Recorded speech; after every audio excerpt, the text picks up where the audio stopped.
Assalamu alaikum dear students. Hopefully you people are doing good. Before moving towards our today's topic, I want to discuss something.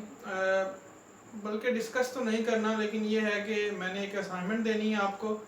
मैं ना अपने channel का जो है name जो है ना मैं यूनिक रखना चाह रहा हूँ, तो so please suggest me some names for this channel. And one more thing, thank you so much students for your feedback. One of my students said to me, sir आप बहुत गुस्से में पढ़ा रहे होते हैं।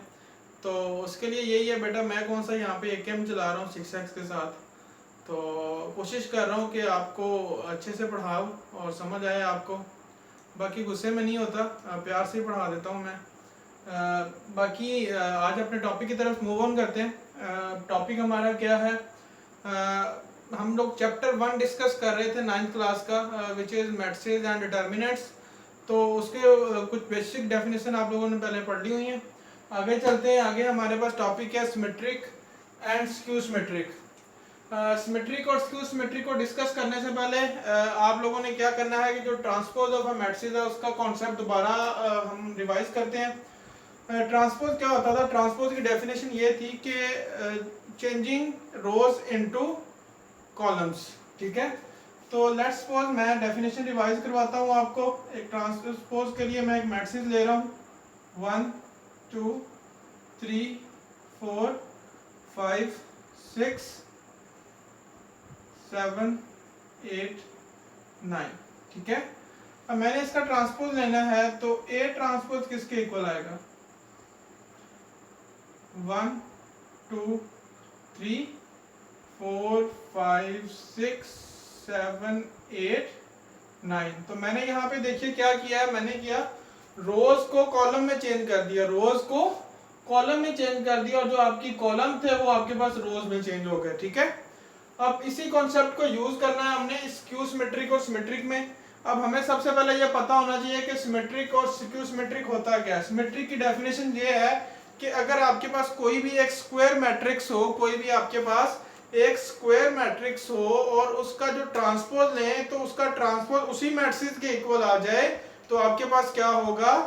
वो सिमेट्रिक होगा। अब यहाँ पे देखें, लेट्स सपोज इसकी डेफिनेशन ये है कि अगर आप कोई भी आपके पास मैट्रिक्स है, आप उसका ट्रांसपोज लेते हैं और वो वापस उसी मैट्रिक्स के इक्वल आ जाता है, तो आपके पास क्या होगा? सिमेट्रिक होगा। अब इसकी एक मैं आपको एग्जांपल बताता हूँ। एग्जांपल हमारे पास कुछ इस तरह होगी। मैं एक मैट्रिक्स ले रहा हूँ A विच इज 1 2 3 2 3 4 9 1 और 1। ठीक है, अब मैं इसका ट्रांसपोज लेता हूं, तो जब मैं इसका A ट्रांसपोज लूंगा तो मेरे पास क्या आएगा?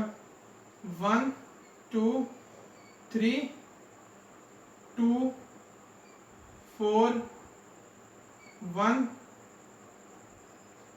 3 1 4। ठीक है, अब यहाँ पे देखिए मैंने क्या किया, मैंने एक मैट्रिक्स A कंसीडर किया, उसका ट्रांसपोज लिया। तो आप जरा गौर करें कि आपके पास हर एंट्री दोबारा वहीं उसी पोजीशन पे आ रही है, तो आपने क्या कह सकते हैं कि A transpose is equals to A। जब ऐसी कोई कंडीशन बन जाए तो हम क्या कह सकते हैं कि आपके पास जो मैट्रिक्स A है वो क्या है? सिमेट्रिक है। क्या है? सिमेट्रिक है।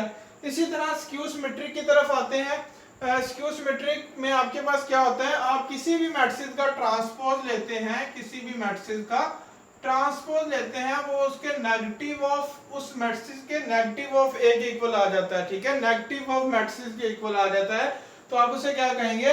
Skew symmetric. स्क्यू सिमेट्रिक की भी हम एक एग्जांपल देखते हैं। हमारे पास क्या होगी?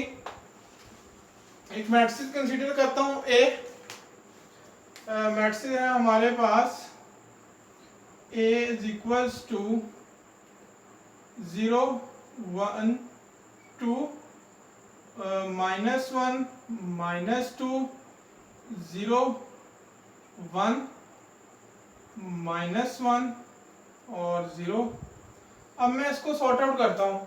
आपके पास ये देखिएगा, मैं इसका ट्रांसपोज लेता हूँ तो A ट्रांसपोज मेरे पास क्या आ जाएगा? 0 1 2 -1 0 1 और -2 -1 और 0। अब यहाँ पे देखें, अगर मैं इस मैट्रिक्स को ए ट्रांसपोज है माइनस से मल्टीप्लाई करूँ, माइनस है तो अगर मैं लेट्स सपोज मैं माइनस कॉमन ले रहा हूँ, अब कॉमन ना भी लें तो देखें आपके पास, देखें यहाँ पे क्या है कि आपके पास हर एंट्री के साथ यहाँ पे माइनस था और यहाँ पे प्लस था। जब आपने ट्रांसपोज लिया तो आपके पास यहाँ पे देखें सारी की सारी एंट्रीज के साथ क्या प्लस हो गया, यहाँ पे क्या हो गया, माइनस हो गया। तो इसे मैं क्या लिख सकता हूँ, माइनस ऑफ ए के इक्वल लिख सकता हूँ। ठीक है, तो विच इज मैं क्या कह सकता हूँ कि आपके पास जो ये गिवन मैट्रिक्स था ये आपके पास स्क्यू सिमेट्रिक है। क्या है, स्क्यू सिमेट्रिक है। अब अपनी एक्सरसाइज की तरफ चलते हैं। एक्सरसाइज में हम लोगों ने लास्ट टाइम क्वेश्चन नंबर 5 तक डिस्कस कर लिया था। क्वेश्चन नंबर 6 से स्टार्ट करते हैं। क्वेश्चन नंबर 6 आपके पास गिवन है विच इज ए मैट्रिक्स आपके पास गिवन है और एक बी मैट्रिक्स आपके पास गिवन है। एक मैट्रिक्स ए गिवन है और बी गिवन है। फाइंड हमने क्या करना है, सबसे पहले मैट्रिक्स लिखता हूं मैं, ए मैट्रिक्स। क्वेश्चन नंबर 6 है, क्वेश्चन नंबर 6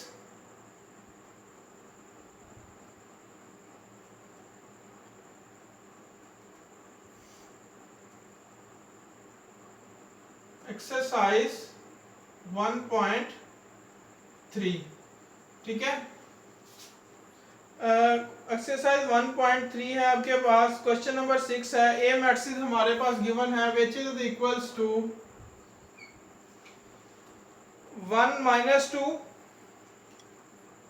1 -2 3 4 और एक मैट्रिक्स आपके पास बी भी गिवन है। बी आपके पास क्या है, 0 7 -3 8 0 7 -3 और 8।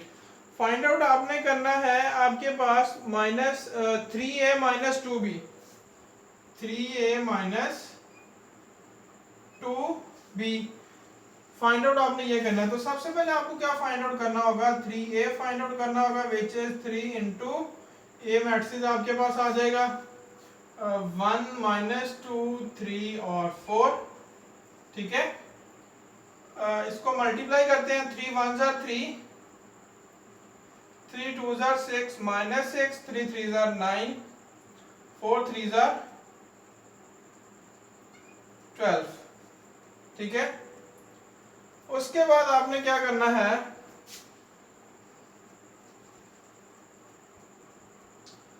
2b फाइंड आउट करना है। तो 2b is equals to 2 into B matrix. b आपके पास 0 7 -3 और 8 है। मल्टीप्लाई करते हैं तो आपके पास 0 आ जाएगा, 14 आ जाएगा, -6 आ जाएगा और 8 2 16 आ जाएगा। फाइंड आउट आपने करना है 3a -2b which is equals to 3 -6 9 12 -2b की जगह 0 14 -6 और 16 है। इसको सॉर्ट आउट करते हैं। हमारे पास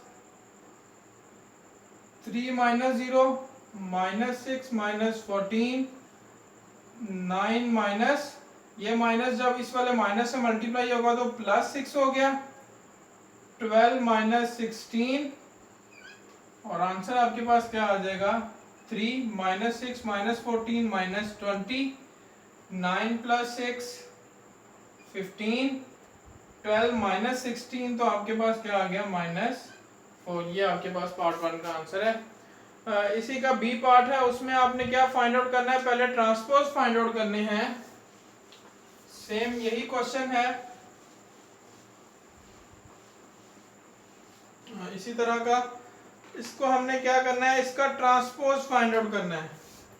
पहले तो आप ए ट्रांसपोज फाइंड आउट कर लें तो ए ट्रांसपोज क्या आ जाएगा, 1 -2 3 4 और बी ट्रांसपोज आपके पास क्या आ जाएगा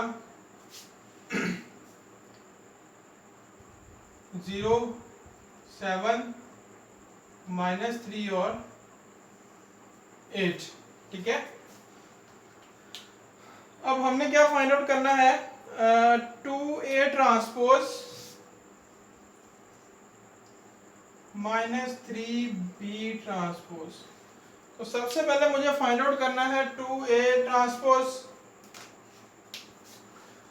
तो 2A ट्रांसपोज मेरे पास क्या आ जाएगा 2 इंटू ट्रांसपोज मेरे पास क्या है 1 - 2 3 और 4 विच इज इक्वल्स टू 2 1 जार 2 2 3 जार 6 -4 और 4 2 जार 8। ठीक है, अब इसी तरह मुझे क्या फाइंड आउट करना है 3B transpose which is equals to 3B transpose मेरे पास 0 7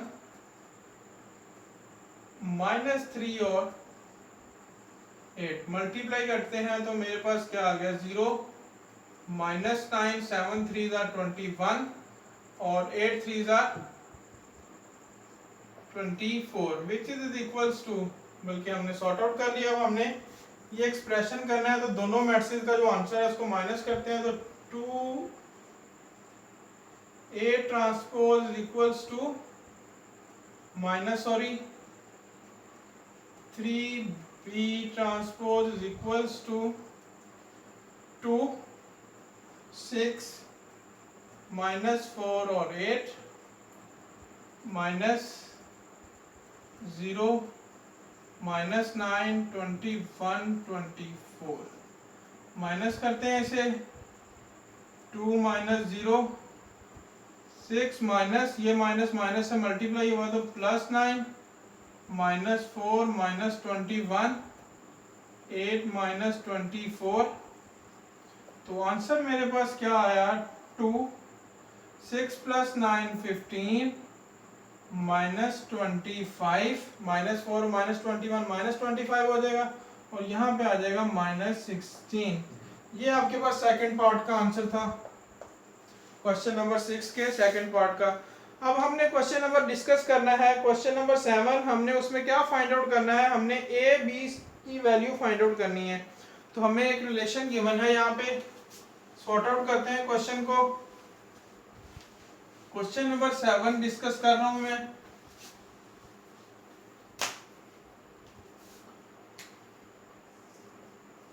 क्वेश्चन नंबर 7 है हमारे पास 2 इंटू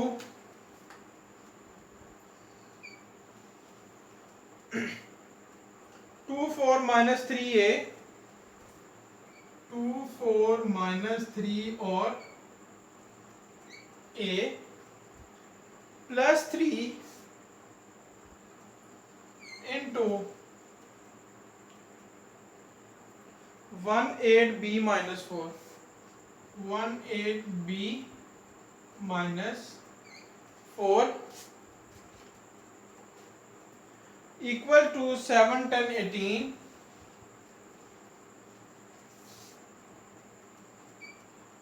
7 10 18 1 सॉरी 7 18 10 1 7 18 10 और यहाँ पे क्या है हमारे पास 1 है। ठीक है, अब सॉर्ट आउट करते हैं। 2 को सबसे पहले मल्टीप्लाई करें तो मेरे पास 2 2 जार 4 4 2 जार 8 -6 और आ जाएगा 2A प्लस इंपॉर्टेंट क्वेश्चन है, शॉर्ट क्वेश्चन में आ जाता है 3 1 जार 3 4 3 जार 8 3 जार 24 3B और -4 3 jar -12 which is equals to 7 10 18 1।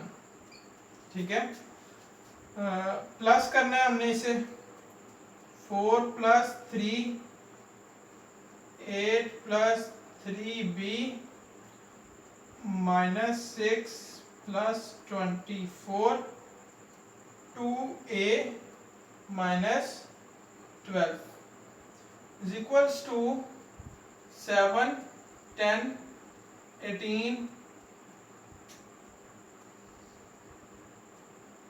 1। ठीक है, अब नेक्स्ट देखते हैं। अब पहले तो इसको सिंप्लीफाई करते हैं। 4 प्लस 3 7, यहाँ पे आ जाएगा 18 और ये क्या आ जाएगा 8 प्लस 3b और 2a माइनस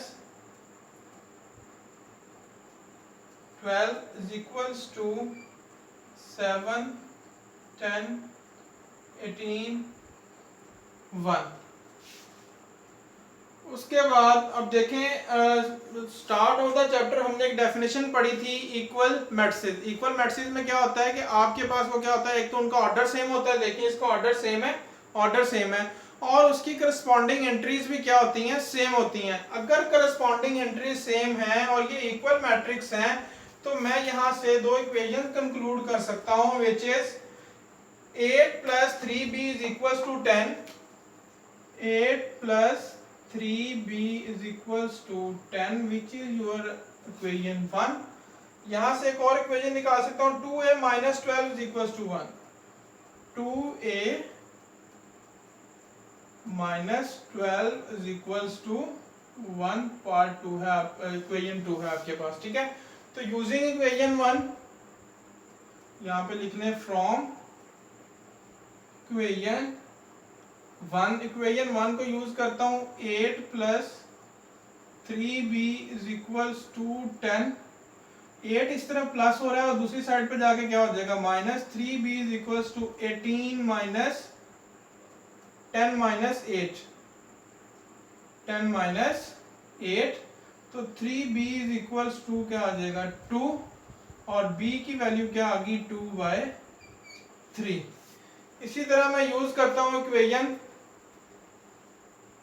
2 फ्रॉम इक्वेशन 2। अब वो क्या है 2a minus 12 is equals to 1, तो ये 2 है, 12 उस तरफ जाके प्लस का हो जाएगा तो 1 प्लस 12 और 2a इज इक्वल्स टू 13। अब यहाँ पे आंसर देखिए क्या आएगा, a is equals to, capital A use कर रहा हूं मैं, कैपिटल ए नहीं है ये,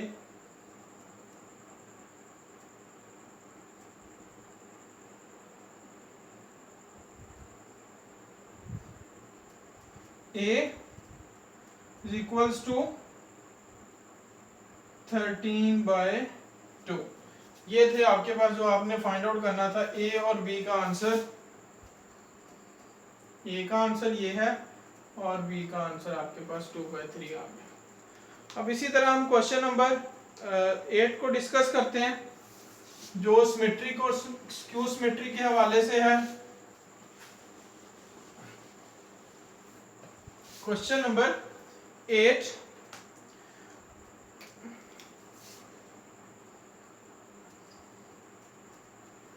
क्वेश्चन नंबर 8 में जो फर्स्ट पार्ट है वो तो आप इजीली सॉर्ट आउट कर सकते हैं, सेकंड भी इजीली सॉर्ट आउट कर सकते हैं। एक मैं आपको क्वेश्चन सिमेट्रिक का करवाऊंगा और एक आपको मैं स्क्यू सिमेट्रिक का करवाऊंगा। उससे पहले हम क्वेश्चन नंबर 8 की वैल्यूज लिख लेते हैं। मेरे पास एक मैट्रिक्स A है व्हिच इज इक्वल्स टू 1 2 0 1 1 2 0 1, और इसी तरह एक B मैट्रिक्स मेरे पास गिवन है व्हिच इज 1 1 2 0 1 1 2 0। तो सबसे पहले इन दोनों मैट्रिक्स के मैं ट्रांसपोज फाइंड आउट कर लेता हूं। हमें क्या फाइंड आउट करना है, हमने प्रूव करना है A plus A transpose is equals is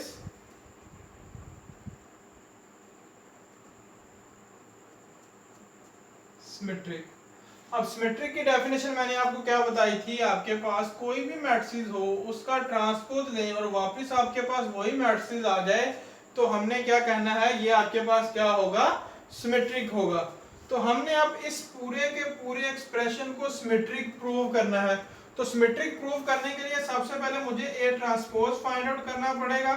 A transpose हमारे पास क्या आएगा 1 2 0 1। अब मैंने क्या करना है A plus A transpose equals to A की वैल्यू मेरे पास क्या है 1 0 2 1।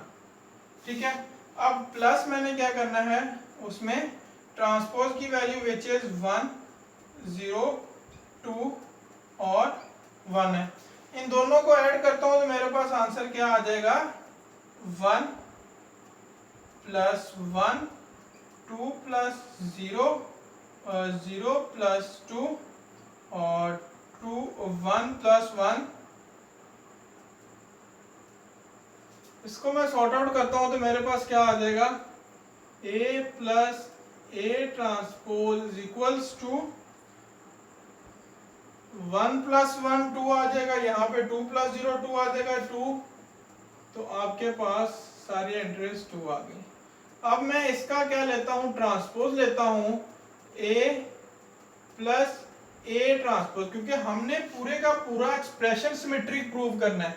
तो पूरे का पूरा एक्सप्रेशन जब सिमेट्रिक प्रूव करना है तो मुझे इसका ट्रांसपोज लेना पड़ेगा। तो जब मैं ट्रांसपोज लूंगा तो मेरे पास वापस वही मैट्रिक्स आ जाएगा। तो विच इज मैं लिख सकता हूं ना इस मैट्रिक्स को इसके इक्वल। तो a plus A transpose equals to A plus A transpose का ट्रांसपोज। तो मैं यहाँ पे सिमिलरली बस कह सकता हूं कि हमारे पास जो गिवन एक्सप्रेशन था वो क्या है सिमेट्रिक है। क्या है सिमेट्रिक। इसी तरह मैं एक्सक्यू सिमेट्रिक का क्वेश्चन करवाता हूं। वैल्यूज आपके पास सेम ही है। स्क्यू सिमेट्रिक क्या है हमने प्रूव करना है b minus B transpose symmetric skew symmetric b minus B transpose हमने प्रूव करना है स्क्यू सिमेट्रिक। ठीक है, अब स्क्यू सिमेट्रिक प्रूव करने के लिए मुझे सबसे पहले बी ट्रांसपोज चाहिए होगा, विच इज मेरे पास क्या आएगा 1 1 2 0। ठीक है, b minus B transpose find out करना है which is equals to b की वैल्यू मेरे पास क्या है 1 1 2 0 और b ट्रांसपोज की वैल्यू मेरे पास क्या आई है 1 2 1 0। इसको आगे फर्दर देखें। b माइनस बी ट्रांसपोज मेरे पास क्या आएगा 1 माइनस 1 1 माइनस 1 1 माइनस 2 और 2 माइनस 1 0 माइनस 0। देखिएगा 1 माइनस 1 0 हो गया, 1 माइनस 2 माइनस 1 आ गया और 2 माइनस 1 मेरे पास 1 आ गया। और यहाँ पे देखिएगा 0 माइनस 0 मेरे पास क्या आ गया 0। ठीक है, अब यहाँ पे देखें मैंने इस पूरे का पूरे एक्सप्रेशन को अगर प्रूव करना है कि ये स्क्यू सिमेट्रिक है तो मुझे क्या करना पड़ेगा इसका ट्रांसपोज लेना पड़ेगा। क्या लेना पड़ेगा ट्रांसपोज। तो b माइनस बी ट्रांसपोज का ट्रांसपोज अगर मैं लेता हूं तो मेरे पास क्या आएगा 0 माइनस 1 1 0। अब देखिए उसी तरह आपने क्या देखा जो आपके पास ओरिजिनल मैट्रिक्स था उसमें क्या किया आपका साइन यहां से यहां पे शिफ्ट हो गया और ये प्लस का साइन यहां पे शिफ्ट हो गया। तो can I say that minus of b minus B transpose तो किसके इक्वल आया b minus B transpose is equals to minus of b minus B transpose. तो ये हमारे पास क्या प्रूव हो गया। क्या कंडीशन होती थी स्क्यू सिमेट्रिक की कि अगर आप किसी भी मैट्रिक्स का ट्रांसपोज लें और वो वापस उसके माइनस वाले मैट्रिक्स के इक्वल आ जाए नेगेटिव ऑफ a के इक्वल आ जाए तो वो आपके पास क्या होगा स्क्यू सिमेट्रिक होगा। सिमिलरली यहाँ पे देखें आपने वो प्रूव कर दिया। अच्छा, तो आज का ये लेक्चर हमारा यहीं पे वाइंड अप किया जाता है। इसमें हमने डिस्कस किया सिमेट्रिक और स्क्यू सिमेट्रिक को। एक्सरसाइज 1.3 हमने ख़त्म किया आज। तो इंशाल्लाह नेक्स्ट लेक्चर के साथ दोबारा हाजिर होंगे। तब तक के लिए इजाज़त दीजिएगा। अल्लाह हाफिज़।